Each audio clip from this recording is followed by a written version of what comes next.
Magandang oras sa inyo mga Lods. No? Meron lang po akong share sa inyo about dito sa skin diseases. No? Ang tawag po dito ay psoriasis. No? Ito po ay sakit sa balat. 12 years po niya itong daladala. No? Na nagpabalik-balik na rin po ito sa dermatologist na para gamutin yung kanyang sakit. Ganun pa rin po. Halos nakaubos na po siya ng kulang 1 milyong piso yung kanyang naubos. So, gumamit lang po siya ng iTerra Care device sa loob ng 3 session. Panuorin po natin ang kanyang testimony at siya po ang magpapatunay nito.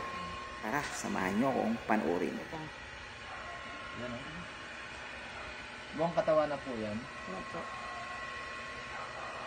Kaya pa yan? Mainit ah. Sorry. Ayan po sa kabila po. Konting ano lang po. Tiis. Ganun po talaga. Okay na? Okay na. Hello, good morning po. Mga kapatid, mga kapuso, at sa iba pa, mga kapitbahay, mga kadaldalan, ito po ako ulit.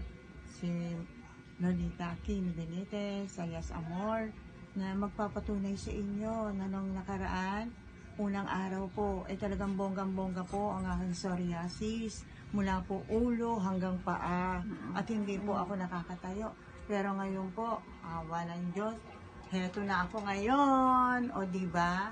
Ang bilis ko nakatayo. At look at my arms. Okay na po siya. Wala na po siyang kahit anumang makikita. Kita niyo po ang aking face at ang aking skin. Okay na po. Salamat po talaga sa Diyos. At pangalawa po, dito sa One of Day. At sa mga therapy po na ginagawa sa akin. Ito po talaga, bibili talaga ako nito. Hindi lang po para sa akin. Pampamilya na po ito. Pangkaibigan, pangkakilala, kung sino man nangangailangan, di po ba? Makakatulong po tayo sa iba. Kaya kayo din po, itry nyo din po. Huwag nating subukan. Atin pong subukin. Salamat po. One of Day.